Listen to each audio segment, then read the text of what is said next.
નમસ્કાર, દેશ પ્રદેશમાં આપનું સ્વાગત છે। હું છું વિશાલ કાલાણી। સમાચારો જોઈએ વિસ્તારથી તો આવતીકાલે રાષ્ટ્રપતિ પ્રણવ મુખર્જીનો કાર્યકાળ પૂર્ણ થઈ રહ્યો છે। આજે સંસદના સેન્ટ્રલ હોલમાં તેમને વિદાય અપાઈ।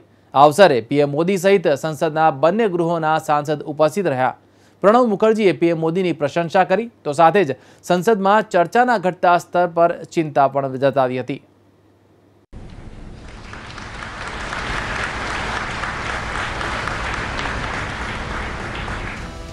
આ દ્રશ્યો છે સંસદના સેન્ટ્રલ હોલના, જ્યાં બંને ગૃહના સદસ્યોએ દેશના 13મા રાષ્ટ્રપતિ પ્રણવ મુખર્જીને વિદાય આપી। પરંપરા અનુસાર ઉપરાષ્ટ્રપતિ, લોકસભાના અધ્યક્ષ અને પ્રધાનમંત્રી પણ આગેવાની માટે ઉપસ્થિત રહ્યા।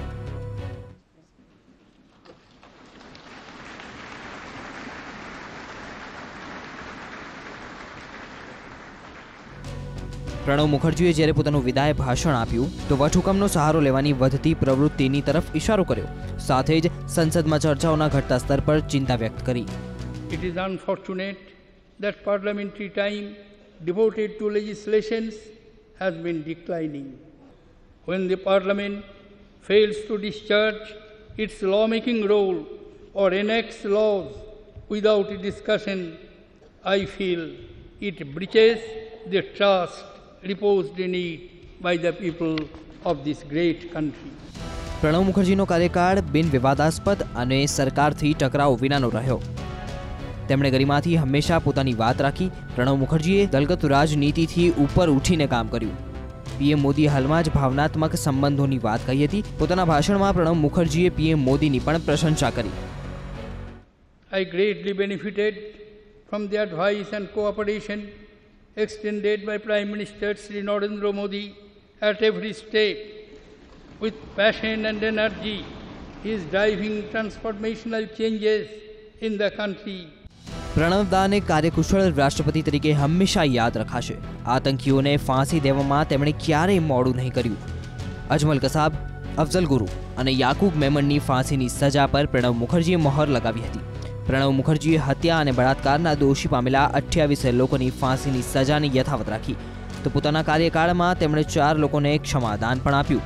25 જુલાઈના રામનાથ કોવિંદ રાષ્ટ્રપતિના રૂપમાં સંસદના સેન્ટ્રલ હોલમાં શપથ લેશે। કોવિંદના શપથ ગ્રહણ બાદ કારથી પ્રણવ મુખર્જીને તેમના નવા ઘર 10 રાજાજી માર્ગ સુધી છોડશે। રાષ્ટ્રપતિ ભવન છોડ્યા બાદ પ્રણવ મુખર્જી અહીં રહેશે। સોમવારની સાંજના રાષ્ટ્રપતિ પ્રણવ મુખર્જી દેશને સંબોધન કરશે। બ્યુરો રિપોર્ટ, ABP अस्मिता। 3 દિવસીય રાજસ્થાન યાત્રાના અંતિમ દિવસે આજે ભાજપ અધ્યક્ષ અમિત શાહે પાર્ટીના એક દલિત કાર્યકર્તાના ઘરે ભોજન લીધું। તેમની સાથે રાજ્યના મુખ્યમંત્રી વસુંધરા રાજે સિંધિયા પણ હતા। દલિત કાર્યકર્તાના ઘરે ભોજનની રાજકીય ખુશ્બુ ખાસ છે।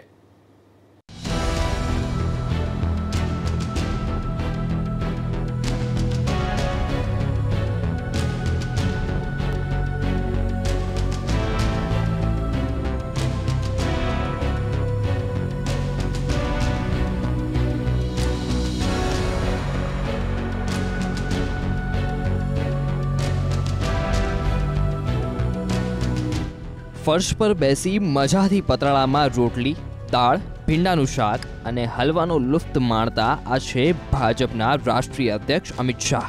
તેમની બાજુમાં જ ફર્શ પર બેસી ભોજન લઈ રહ્યા છે રાજસ્થાનના મુખ્યમંત્રી વસુંધરા રાજે।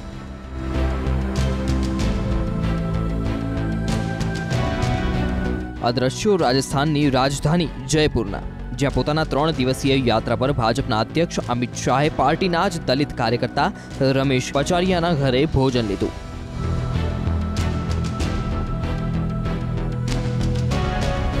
घर पे बनाया था? घर पर ही, रात को लग रही हूँ मैं।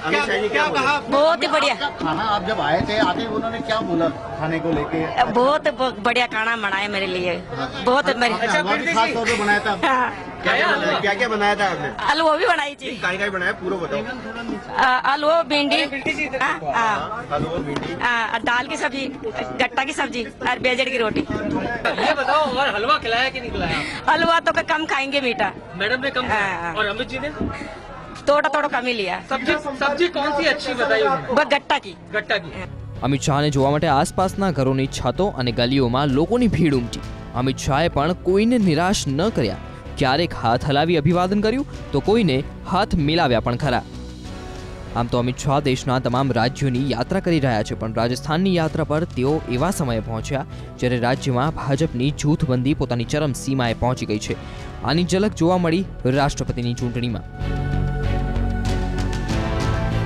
એનડીએનો દાવો હતો કે રાજસ્થાનમાં કોવિંદને 171 ધારાસભ્યના વોટ મળશે, પણ ફક્ત 166ના જ મળ્યા.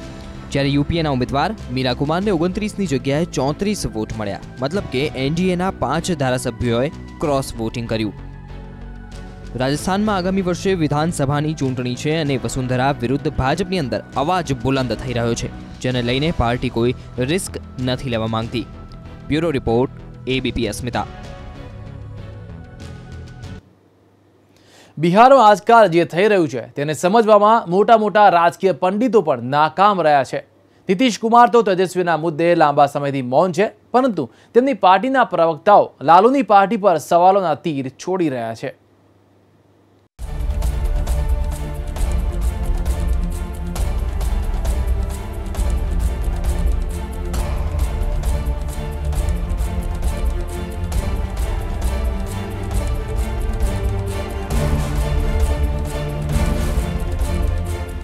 દિલ્હીમાં કોંગ્રેસ ઉપાધ્યક્ષ રાહુલ ગાંધીની મુલાકાત બાદ બિહારના મુખ્યમંત્રી નીતિશ કુમારે મહાગઠબંધન પર ભલે પોતાનું મોઢું ન ખોલ્યું હોય, પરંતુ પટનામાં તેજસ્વી યાદવને લઈને આરજેડી અને જેડીયू વચ્ચે जुबानी जंग जारी है. देखिए, आदरणीय राहुल गांधी जी ने 2013 में ऑर्डिनेंस बिल फाड़ा था. देश में एक नया इतिहास रचने का काम किया था. राहुल गांधी ने जो लकीर खींचा है, वो आज उस लकीर को जो खींचा है उसको बरकरार रखने के लिए राहुल गांधी जी को सोचना चाहिए. और राष्ट्रीय जनता दल के नेता जान ले, नीतीश कुमार जी इस जन्म में क्या अगले जन्म में भी भ्रष्टाचार से समझौता नहीं कर सकते. जो राष्ट्रीय जनता दल 22 सीट पर सिमट गया था, आज वो कहां है? अपने अंतरात्मा से पूछना चाहिए. વાત આટલે સુધી તો ઠીક. જેડીયू તો લાલુને 2010ની વિધાનસભાની ચૂંટણીના પરિણામની યાદ અપાવી રહી છે. ચૂંટણીમાં લાલુની પાર્ટી આરજેડી માત્ર 22 બેઠકોમાં સમેટાઈ ગઈ હતી. જેડીયુનું કહેવું છે કે આ તો દયા માનો નીતિશની કે જેમના સહારે લાલુ 2015માં 80 धारासभ्यों મેળવી શક્યા. अगर नीतीश कुमार जी का चेहरा 2015 में नहीं होता, 2010 में भी आरजेडी चुनाव लड़ा था, 22 सीट पर क्यों सिमट गए?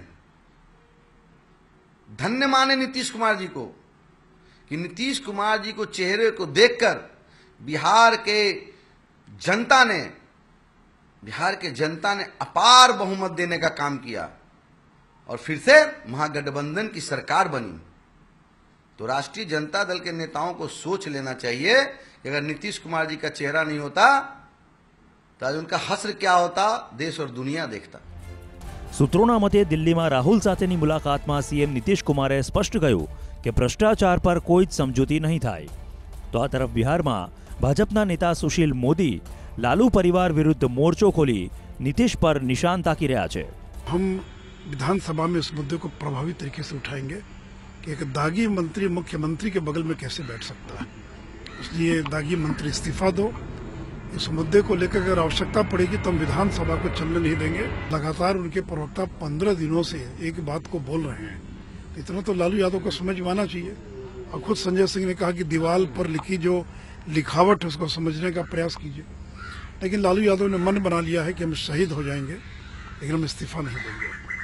तो मुझे नहीं लगता है, और जैसा मैंने कल भी कहा कि राहुल गांधी क्या करेंगे, जो वीरभद्र सिंह का इस्तीफा नहीं ले पाए तो वो कैसे तेजस्वी यादव का इस्तीफा लेंगे. જો કે આરજેડી તો મહાગઠબંધનમાં સબ સલામતનો રાગ આલાપી રહી છે. हमारा मानना है कि तीनों दलों का अलायंस है बिहार में, जिसको मदर ऑफ ऑल अलायंस कहते हैं हम. तो जाहिर है राहुल जी और नीतीश जी मिले, इसमें कोई बहुत बड़ी बात नहीं है.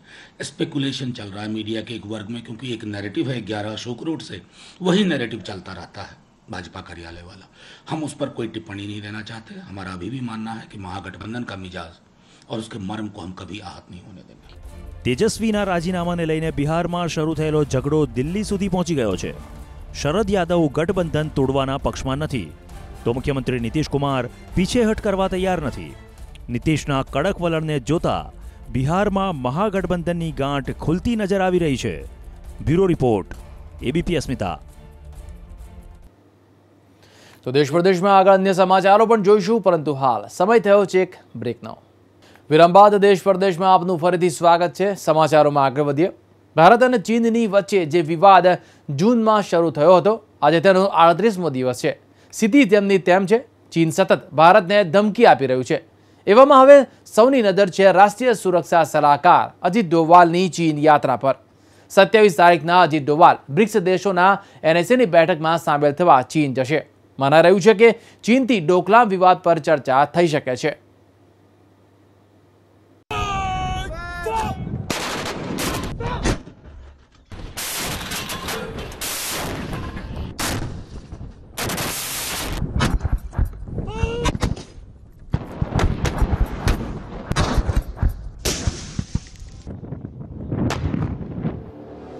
શું ભારત અને ચીન યુદ્ધ તરફ આગળ વધી રહ્યા છે? ડોકલામ વિવાદ યુદ્ધમાં બદલાઈ જશે? ડ્રેગન ભારતને યુદ્ધ માટે કેમ ઉકસાવી રહ્યો છે? ડોકલામ પર ચીન સતત ભારતને ઉકસાવી રહ્યું છે.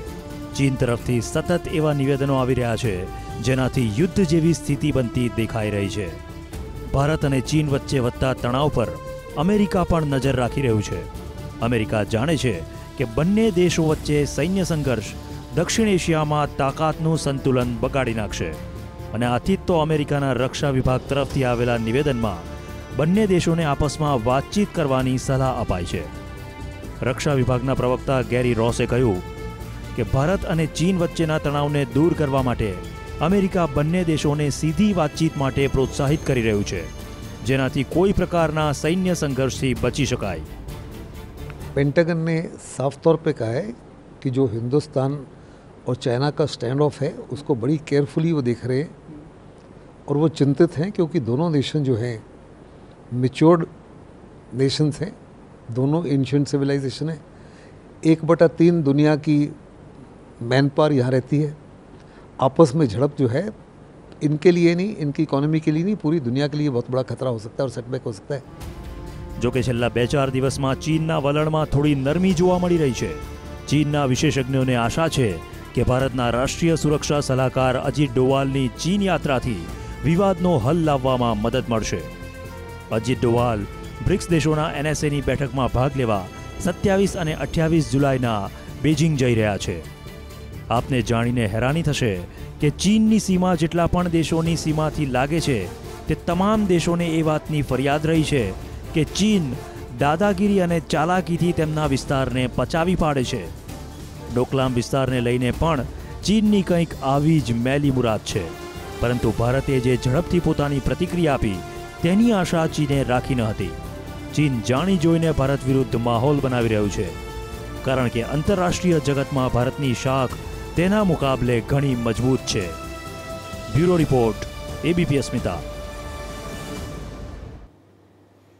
ભાજપના સાંસદ અને અભિનેતા પરેશ રાવલે એબીપી અસ્મિતાના કાર્યક્રમ સંવાદમાં કહ્યું કે પાકિસ્તાનને પાઠ ભણાવવા એકમાત્ર ઉપાય છે યુદ્ધ.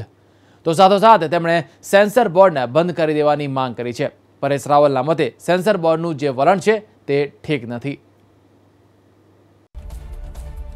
ફિલ્મ અભિનેતા અને અમદાવાદ પૂર્વથી ભાજપના સાંસદ પરેશ રાવલ કહી રહ્યા છે યુદ્ધ એ જ કલ્યાણ. યુદ્ધ એ દેશ સામે જેણે સર્જિકલ સ્ટ્રાઇકથી પણ સબક ન શીખ્યો. એબીપી અસ્મિતાના કાર્યક્રમ સંવાદમાં પરેશ રાવલે કહ્યું કે પાકિસ્તાનને પાઠ ભણાવવાનો એકમાત્ર ઉપાય છે યુદ્ધ. સાથોસાથ તેમનું એમ પણ કહેવું છે કે કાશ્મીરમાંથી હટવી જોઈએ કલમ 370.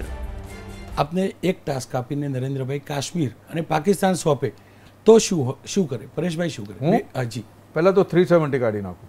અમારી પોતાની અંદરની ઈચ્છા છે અને જડબાતોડ જવાબ આપું. યુદ્ધ જે થતું હોય, યુદ્ધ તો યુદ્ધ, ગોળપાપડી ખવડાવવાનું તો ગોળપાપડી જે હોય. તો છેલ્લા ઘણા સમયથી ફિલ્મો જેટલી ચર્ચાસ્પદ નથી રહેતી તેના કરતાં વધુ ચર્ચાસ્પદ રહે છે સેન્સર બોર્ડ. કારણ ફિલ્મો પર સેન્સર બોર્ડ દ્વારા ચલાવાતી કાતર. આ મુદ્દે પરેશ રાવલનું તો કહેવું છે કે સેન્સર બોર્ડને જ કેન્સલ કરી દેવું જોઈએ. પરેશભાઈ, આપ રાજનેતા પણ છો, અભિનેતાઓ પણ છો. શું પરેશભાઈની દોડ એ દિશામાં ન હોઈ શકે ફિલ્મ સેન્સર બોર્ડ તરફ બંનેને લાભ મળે? તો મારી દોડ તો હું તો કહું છું સેન્સર બોર્ડ જ કાઢી નાખો. હું તો એ જ કહું છું ને, સેન્સર બોર્ડ કાઢી નાખો, કોઈ જરૂર નથી સેન્સર બોર્ડની, તમે રેટિંગ સિસ્ટમથી આપો. સરકારના અંડરમાં કંઈક આવું જોઈએ. હા, આજે પહેલાં વિજય આનંદ સાહેબે વર્ષો પહેલાં સજેશન આપેલા હતા, લગભગ એવા સજેશનો શ્યામ બેનેગલે પણ આપ્યા છે. એટલે દર વર્ષ સજેશનો અપાતા જશે, પણ એક ઠોસ નિર્ણય પર પહોંચવું. પણ મને એમ લાગે છે જે રીતે અંદરનું ઉકળાટ છે, જોતા લાગે છે કે આ સરકાર ડેફિનેટલી પગલું ભરશે. રાજનીતિમાં પોતાનો ગુમાવેલો જનાધાર મેળવવા માટે બીએસપી સુપ્રીમો માયાવતી હવે દર મહિનાની 18 તારીખના ઉત્તર પ્રદેશમાં રેલી કરશે. આગામી વર્ષે 18 જૂનના માયાવતી પૂરા દેશમાં ભાજપ વિરુદ્ધ पर्दाफाश रैली करશે. यदि मैं अपने समाज के हितों की बात, उनके हितों को प्रोटेक्ट नहीं कर सकती, उनके जुल्म जाति you can ask for a discussion what more you want उसमें रहने का अधिकार नहीं है नैतिक. मैं हाउस से इस्तीफा दे रही हूं मध्य प्रदेश.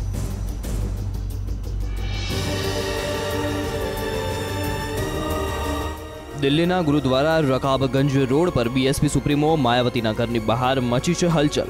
લોકસભા ચૂંટણીમાં બીએસપીના થઈ ગયા હતા સુપડા સાફ, તો યુપી વિધાનસભા ચૂંટણીમાં માત્ર 19 બેઠકોમાં જ સમેટાઈ ગઈ હતી. ત્યારબાદ દિલ્હીમાં પાર્ટીની સેન્ટ્રલ ઓફિસની બહાર રાજકીય ચહલપહલ જોવા મળી રહી છે. हमारी पार्टी ने ये फैसला लिया, ये तय किया कि अब हमारी पार्टी इनको पूरे देश में व खासकर उत्तर प्रदेश में इनकी इस मानसिकता का व रवैये का जरूर पर्दाफाश करेगी व इनको आसानी से अब चैन से बैठने नहीं देगी. और अब हमारी पार्टी इन सभी मामलों में पूरे देश में इनकी गलत नीतियों व गलत कार्य प्रणाली का पूरे व्यापक तरीके से पर्दाफाश करेगी.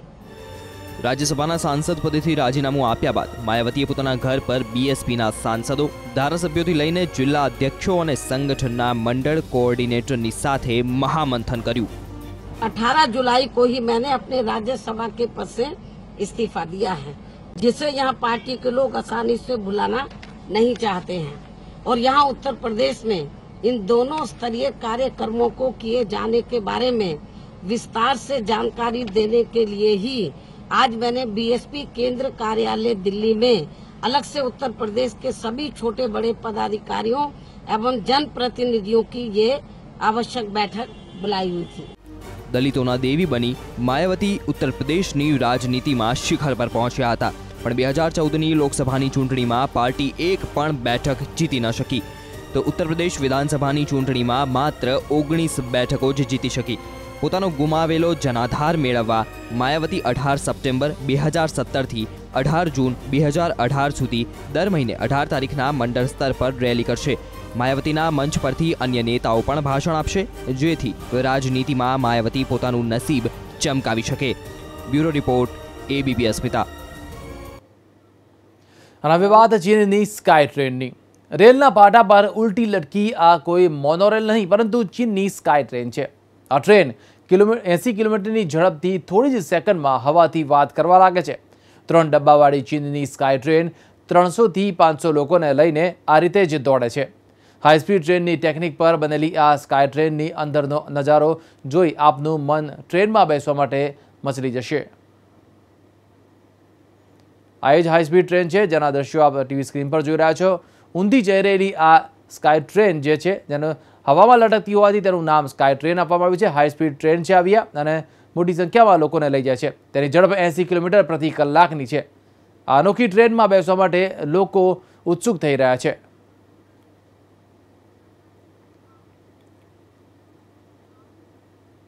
મહત્વના સમાચાર પર નજર કરીએ તો વાયુસેનાએ 2 ગર્ભવતી મહિલા અને 2 બાળકોને વરસાદની વિકટ સ્થિતિમાંથી બચાવ્યા.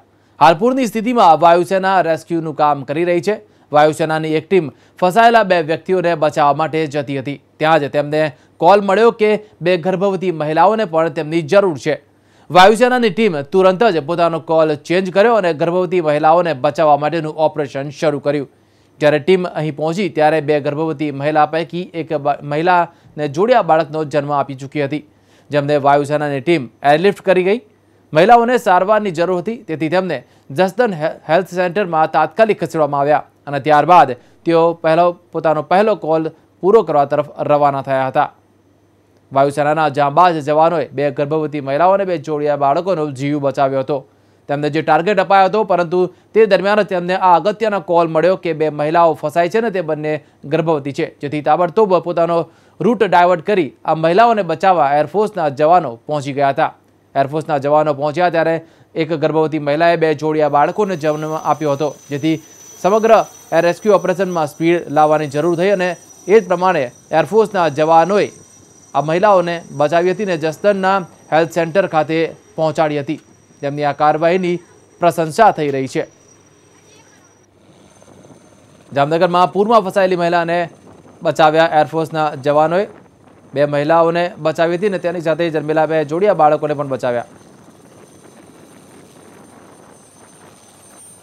તો આ વિશે વધુ માહિતી મેળવી અમારા સંવાદદાતા પરાક્રમસિંહ પાસે. પરાક્રમ, જે રીતે જોવા જઈએ તો જાબાજ જવાનો છે એરફોર્સના, તેમણે 2 મહિલાઓને જોડિયા જન્મેલા તાજા બાળકોને પણ બચાવ્યા છે. કેવું રહ્યું આ ઓપરેશન અને શું કેવું છે આર્મીનું?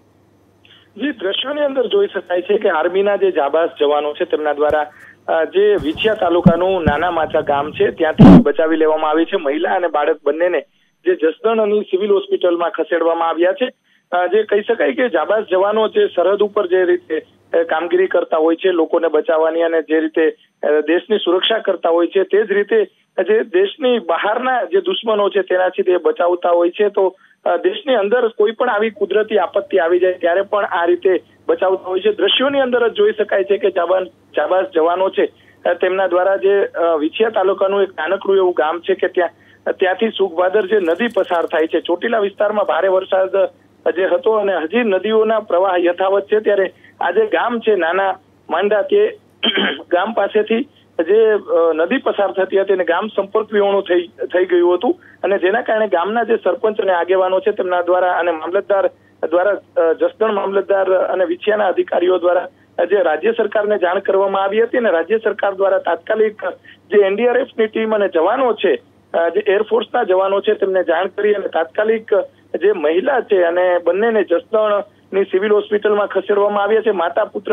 બંનેની હાલત સારી છે અને કહી શકાય બાળકની હાલત પણ સારી છે અને માતાની પણ હાલત સારી છે. ત્યારે કહી શકાય કે જે સરકાર પાસે જે કઈ સાધનો છે એનો આવી રીતે ઉપયોગ થાય ત્યારે કહી શકાય કે જે એક 2 જિંદગી એક સાથે બચી ગઈ છે અને દ્રશ્યોની અંદર જોઈ શકાય છે કે જાબાજ જવાનો છે તેમના દ્વારા કઈ રીતે સફળ આખું ઓપરેશન પાર પાડવામાં આવ્યું છે. જી, જે રીતે જોવા જઈએ પરાક્રમ, સમગ્ર ઓપરેશન સફળ રહ્યું છે, પરંતુ હજી પણ એ વિસ્તારમાં કેટલા લોકો ફસાયેલા છે જેનું રેસ્ક્યુ ઓપરેશન હાલ એરફોર્સ દ્વારા અને એનડીઆરએફના જવાનો દ્વારા હાથ ધરાઈ રહ્યું છે? માત્ર ગામ છે તે નદી કાંઠે આવેલું છે અને સુખભાદર જે નદી પસાર થાય છે ચોટીલાથી નીકળતી જે નદી, અને ત્યાં અત્યારે એ વિસ્તારમાં ચોટીલા અને જસદણ વિછિયા વિસ્તારમાં વરસાદ નથી, પરંતુ ઉપરવાસના જે વિસ્તારમાં ગઈકાલે વરસાદ પડ્યો હતો અને નદીઓમાંથી સતત પાણીનો પ્રવાહ ચાલુ છે. ત્યારે નદી કાંઠે આ ગામ આવેલું છે અને આખું ગામ હજી પણ સંપર્ક વિહોણું છે, પરંતુ ત્યાં કોઈ બીજી તકલીફ નથી કે એક વ્યક્તિ ત્યાં અત્યારે તણાઈ ગયા છે તેવા પણ સમાચાર મળ્યા છે, પરંતુ તે પાણીના પ્રવાહમાં તણાઈ ગયા છે અને એનડીઆરએફની જે ટીમ છે તેમના દ્વારા તેમનો મૃતદેહ શોધવાની કાર્યવાહી 7 વાગ્યા સુધી ચાલતી હતી. હજી સુધી કોઈ તેના મૃતદેહની ભાળ મળી નથી, પરંતુ કહી શકાય કે આ વિસ્તારમાં જે ગઈકાલથી જ જે પૂરની પરિસ્થિતિ હતી, ત્યારબાદ આ મહિલાને જે રીતે પ્રસૂતાનો જે પીડા ઉપડી હતી ત્યારબાદ તેમને જાણ કરવામાં આવી હતી, અધિકારીઓને જાણ કરવામાં આવી હતી, ગામના સરપંચને, અને તાત્કાલિક રાજ્ય સરકાર દ્વારા એક્શન લેવામાં આવ્યા હતા અને એનડીઆરએફની ટીમ અને એરફોર્સના જવાનો છે તેમના દ્વારા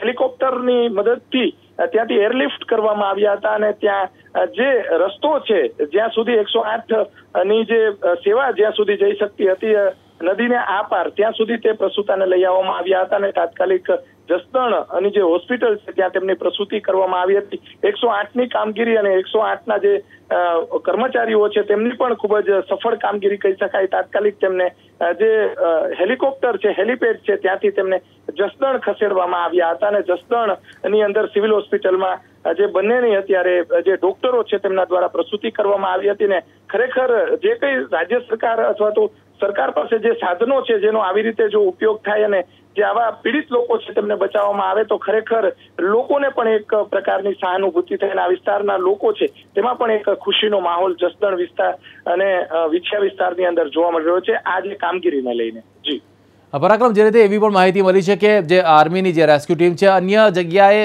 બચાવ કામગીરી માટે જતી હતી, પરંતુ પ્રસૂતા મહિલાઓ અંગેનો કોલ મળ્યો ત્યાંથી પ્રાયોરિટી આર્મીના જવાનોએ સીધી પ્રસૂતા મહિલાઓ માટે અને પોતાનું હેલિકોપ્ટર ડાયવર્ટ કરીને ત્યાં લઈ ગયા અને મહિલા અને તાજા જન્મેલા બાળકને બચાવ્યા. જી ચોક્કસ, બંનેને બચાવી લેવામાં આવ્યા છે. તાત્કાલિક જે રાજ્ય સરકાર દ્વારા જાણ કરવામાં આવી હતી અને જે ગામના જે લોકો છે, આગેવાનો છે, તેમની એક સમય સૂચકતા કહેવાય કે તાત્કાલિક તેમને મામલતદારને જાણ કરી હતી. ત્યારબાદ જે તલાટી છે તેમના દ્વારા મામલતદારને અને ત્યારબાદ અધિકારીઓ, ઉચ્ચ રાજ્ય સરકારના અધિકારીઓ છે તેમને અને એનડીઆરએફની જે ટીમ છે તેમને જાણ કરવામાં આવી હતી. એરફોર્સનું જે આ હેલિકોપ્ટર છે તેમના દ્વારા એરલિફ્ટિંગ કરવામાં આવ્યું હતું. મહિલા સહિત તેમની સાથે અન્ય મહિલાઓને પણ લઈ આવવામાં આવ્યા હતા, કેમ કે પ્રસૂતા જે છે તેમની સાથે અન્ય મહિલાઓ પણ હોવી એટલી જ જરૂરી છે અને તાત્કાલિક તેમને એરલિફ્ટિંગ કરી અને જે જસદણ પહોંચાડવામાં આવ્યા અને ત્યાં. આભાર પરાક્રમ. જે રીતે પરાક્રમ કહી રહ્યું છે કે રેસ્ક્યુ ઓપરેશન આ દ્રશ્યો એક્સક્લુઝિવ તમે એબીપી અસ્મિતા પર જોઈ રહ્યા છો. આ રેસ્ક્યુ ઓપરેશન કેવી રીતે હાથ ધરાય છે અને કેવી રીતે લોકોનો જીવ બચે છે. ઉત્પલ વોરા, નિવૃત્ત કોમોડોર, આપણી સાથે જોડાયા છે. સર, જે રીતે જોવા જઈએ તો આ આર્મીના જવાનો, એરફોર્સના જવાનોએ આ એક કાબિલે તાદ આખું ઓપરેશન પાર પાડ્યું છે અને 2 મહિલાઓ અને તાજા જન્મેલા 2 બાળકોને એરલિફ્ટ કરીને બચાવી લીધા છે. શું પ્રતિક્રિયા આપશો આપની એક આર્મીના જવાન તરીકે? તમને જેમ ખ્યાલ હશે એમ આર્મી, નેવી અને એરફોર્સ હંમેશા એડ ટુ સિવિલ પાવરની જે આખી પ્રોસેસ હોય એને કરવા માટે હંમેશા તૈયાર હોય છે અને એ લોકોને માટે એની ડિટેલ ટ્રેનિંગ પણ આપવામાં આવી હોય છે.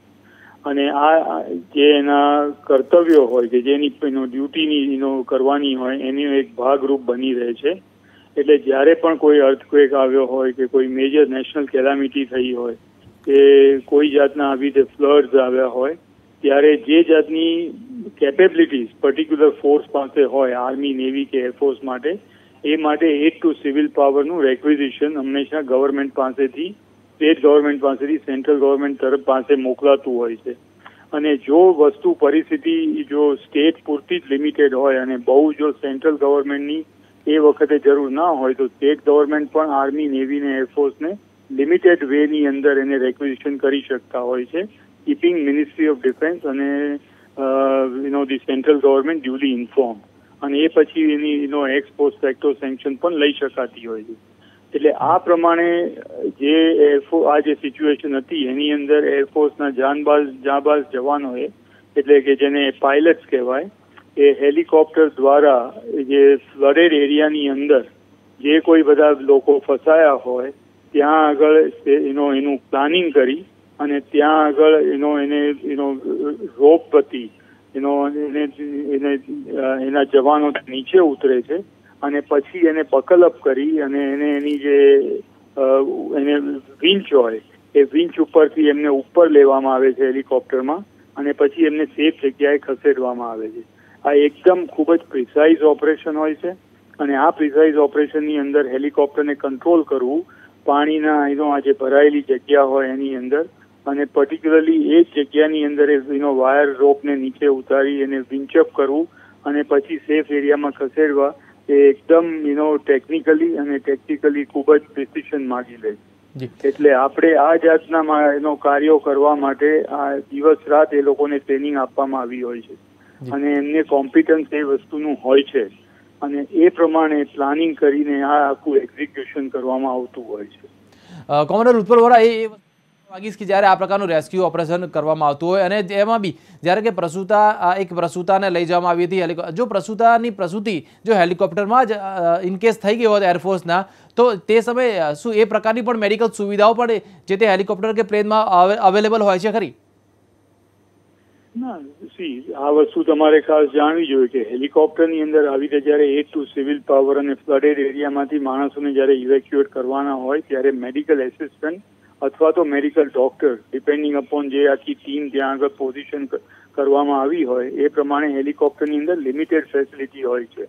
પણ જ્યારે હેલિકોપ્ટર ત્યાં આગળ એડ ટુ સિવિલ પાવરની અંદર વિંચઅપ કરવા માટે જ્યારે જતું હોય ત્યારે એ વખતે એવી ખબર નથી હોતી, સિવાય કે જ્યારે સિવિલ એડમિનિસ્ટ્રેશન પહેલેથી એવું પ્રાયર નોટિસ આપે કે આવી રીતે એક પ્રેગ્નન્ટ લેડીને આવી રીતે વિંચઅપ કરી અને એકદમ એડવાન્સ સ્ટેજની અંદર એમને ઉપર લેવાના છે. તો એ વસ્તુ અલગ છે. પણ એ જો એવી પ્રાયર ઇન્ફોર્મેશન ના હોય અને ખાલી અમુક જે ધાબા ઉપર કે બીજા મકાનો ઉપર કે બીજા કોઈ કલ્વર્ટમાં એની અંદર જ્યારે માણસો ફસાયેલા હોય કે રિવરની અંદરથી માણસને કાઢવાના હોય તો એ વખતે આ બધી આ જાતની પ્રાયર ઇન્ટિમેશન નથી હોતી. એટલે આ 8 સિવિલ પાવરના ઓપરેશનમાં હેલિકોપ્ટરની અંદર લિમિટેડ મેડિકલ ફેસિલિટી હોય છે. પણ એકવાર ત્યાં પહોંચ્યા પછી જો આવી પરિસ્થિતિ ઉત્પન્ન થાય અને એવી મહિલાને જો ઉપર લીધા પછી હેલિકોપ્ટરની અંદર જેટલું જલ્દીથી બને ત્યાં આગળ એને નિયરેસ્ટ હોસ્પિટલમાં પહોંચાડવાની તૈયારી જરૂર હોય છે. અને લિમિટેડ મેડિકલ ફેસિલિટી એ વખતે પ્રોવાઈડ કરવા માટે એક મેડિકલ એસિસ્ટન્ટ અથવા તો ડોક્ટર એની અંદર અવેલેબલ હોય છે. અને એને ત્યાં આગળ જે જાતની પણ જરૂર હોય એ શરૂઆતની જેને કહેવાય કે ફર્સ્ટ એડ અને એ ઉપરાંત લિમિટેડ મેડિકલ ફેસિલિટી આપવા માટે કટિબદ્ધ હોય છે. જે આભાર કોમોડોર ઉત્પલવાળા. તો તે રીતે કોમોડોર ઉત્પલવાળાએ કહ્યું કે આર્મી એરફોર્સના જવાનો કેવી કપરી પરિસ્થિતિમાં કામ કરે છે અને આ રેસ્ક્યુ ઓપરેશન તેનો એક ઉત્કૃષ્ટ ઉદાહરણ કહી શકાય. એબીપી અસ્મિતા પર તમે આ એક્સક્લુઝિવ દ્રશ્યો જોઈ રહ્યા છો. તો આ વિશે વધુ માહિતી મેળવીશું અમારા સંવાદદાતા હિરેન રાવલ પાસે કે અત્યારે જે રીતે પરિસ્થિતિ છે મહિલાઓને હોસ્પિટલમાં જસદણ ખાતે લાવવામાં આવી છે. હિરેન, જે રીતે જોવા જઈએ તો અત્યારે મહિલાની અને તાજા જન્મેલા જે બાળક છે તેમની શું પરિસ્થિતિ છે? એ પ્રકારે એબીપી અસ્મિતાની સ્ક્રીન પર જે દ્રશ્યો એક્સક્લુઝિવ દ્રશ્યો જોઈ શકાય છે. ખાસ કરીને વાત કરવામાં આવે તો એરફોર્સના જે જવાનોનું જે જાંબાઝ જવાનોનું જે કરતબ છે તે સામે આવી રહ્યા છે. ત્યારે હાલ જો બંનેની સ્થિતિ વાત કરવામાં આવે તો મહિલા અને બંને બાળકો જસદણ હોસ્પિટલમાં રાખવામાં આવે છે અને બંનેની સ્થિતિ સારી છે. પરંતુ જે ઓપરેશન સમગ્ર હાથ ધરવામાં આવ્યું હતું તેની વાત કરવામાં આવે તો એરફોર્સનું જે ચેતક હેલિકોપ્ટર છે, એરફોર્સ દ્વારા ચેતક હેલિકોપ્ટર લઈને આ સમગ્ર રેસ્ક્યુ ઓપરેશન હતું તે મહિલાઓને એરલિફ્ટ કરવામાં આવ્યું હતું. અંદાજે જો સમય પ્રમાણે વાત કરવામાં આવે તો 4:30ની આસપાસ આ લોકોને જો માહિતી મળી હતી કે આ પ્રકારે 2 મહિલાઓ ગર્ભવતી મહિલાઓ ફસાયેલી છે અને તેમને ત્યાંથી એરલિફ્ટ કરવાની માહિતી અમને ગાંધીનગર જે સાઉથ વેસ્ટ એર કમાન્ડનું જે હેડક્વાર્ટર આવેલું છે ત્યાંથી ડાયવર્ટ કરવામાં આવતા તમામ જે તેમના જે કમાન્ડો છે ચેતક હેલિકોપ્ટરમાં રહેલા અને જે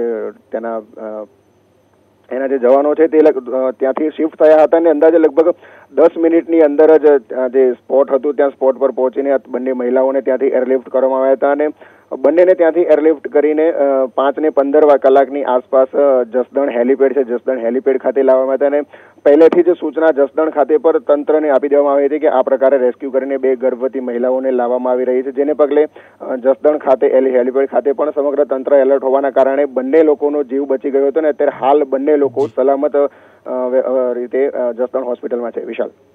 જે આભાર હિરેન સમગ્ર માહિતી આપવા બદલ. તો જસદણમાં જે રેસ્ક્યુ ઓપરેશન કરવામાં આવ્યું તેના આ દ્રશ્યો તમે એક્સક્લુઝિવ જોયા અને માતા અને બાળકોની હાલ સ્થિતિ સારી છે. મેડિકલ સેન્ટરમાં તેમને ખસેડવામાં આવ્યા છે. આ એરફોર્સ દ્વારા આ ઓપરેશન પાર પાડવામાં આવ્યું.